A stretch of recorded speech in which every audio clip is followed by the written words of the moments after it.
Sebelum kita masuk ke videonya, ayo subscribe dan nyalakan lonceng notifikasinya. Yang kami dapat info dari rekan-rekan dari Menpan BKN itu baru dilaksanakan di akhir-akhir tahun ini, sehingga nanti baru diangkat di tahun 2022.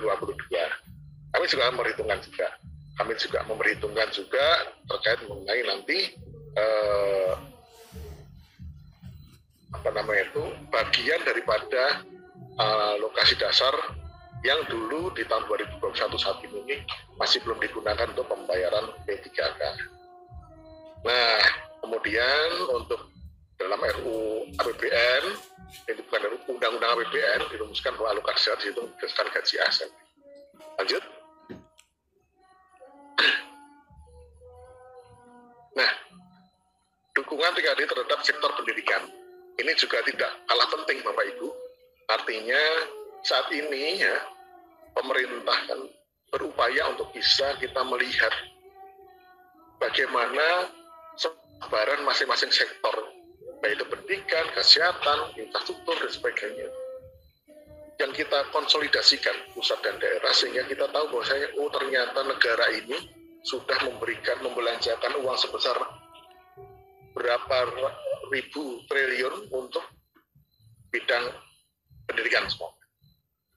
Nah, di dalam Undang-Undang 6 tahun 2021, kemudian tahun 2022, ini disebutkan bahwa dana transport umum, ya, DAU dan DPH yang non-irmat, ya, DPH-nya itu non-irmat, diarahkan penggunanya paling sedikit 25% untuk mendukung program tadi, pemulihan ekonomi, infrastruktur, kemudian untuk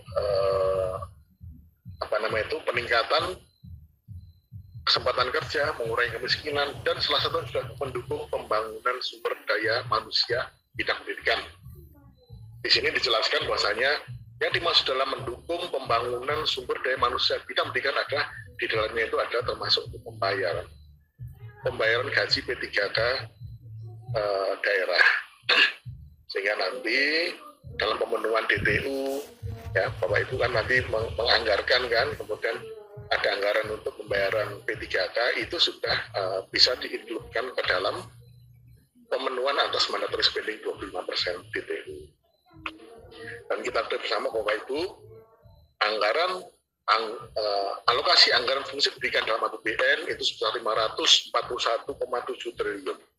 Dan fungsi pendidikan melalui TKDD ini yang kami saat ini kami grab daripada data-data Bapak Ibu yang disampaikan pada kami lewat SIKD itu sebesar 290,5 triliun. Dan ini ke depan sekalian kita juga menyampaikan bahwasanya nanti perlu adanya tagging di APBD Bapak Ibu untuk mempermudah kita bersama dalam rangka menunjukkan bahwasanya rekan-rekan daerah itu sudah memenuhi daripada minimal 20% daripada mandatory spending pendidikan dengan cara ya tadi tagging atas salah satu tagging terhadap BAU untuk yang belanja yang ada hubungannya dengan fungsi pendidikan. Lanjut. Nah, Bapak Ibu yang hormati, terkait dengan banyaknya pertanyaan dari rekan-rekan daerah, rekan-rekan KL tentang komitmen pemerintah dalam memperhitungkan P3K dalam DAU. Ini kami sudah menyampaikan pada tanggal 13 Desember 2021 kemarin surat nomor 204 PK 2021 ini terkait mengenai perhitungan P3K di dalam alokasi dasar atau dalam DAU. Poin-poin penting dalam surat ini adalah alokasi dasar telah mempertimbangkan jumlah gaji ASN pada institusi daerah. Kemudian kami berdasarkan itu semua dari KL, rekan-rekan kami di Kemenpan RB. Karena bagaimanapun juga kami tidak bisa mengambil data secara presisi, dan kami benar-benar disupport dari teman-teman KL, dari teman-teman Kemenq lainnya dalam rangka untuk backup ataupun supporting data.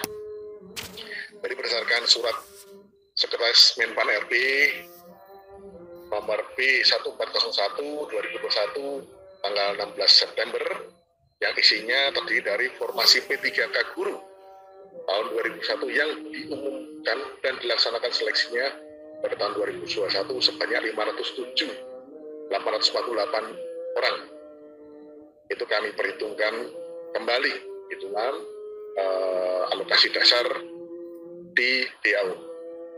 Kemudian formasi P3K guru sebesar 758.000 dan formasi P3K non guru sebesar 184.000. Sesuai penjelasan dalam pasal 11 ayat 18 Undang-Undang nomor 6 tahun 2021, pembayaran gaji P3K guru tahun 2022 akan menjadi bagian dari pemenuhan belanja wajib pemerintah daerah paling sedikit sebesar 20% dari DPU. Ini yang kami terangkan di depan tadi Bapak Ibu ya. Jadi Bapak Ibu tidak perlu khawatir, tidak perlu risau untuk pemenuhan mandatory spending 25% dari DPU. Salah satunya ya dari pembayaran P3K ataupun anggaran terhadap P3K. Ini sudah sudah cukup besar sehingga nanti tidak terlalu khawatir akan mengurus pada anggaran-anggaran lainnya dalam rangka untuk pemenuhan mandatory spending 25% dari DPU. Ya, jadi di sini kami sampaikan Bapak Ibu bahwasanya dalam penghitungan alokasi dasar ya, tahun 2022 ini kita mempertimbangkan pertama yang diangkat di tahun 2021 yang ikut seleksi 2021 diangkat dan kemudian dipekerjakan tahun 2022.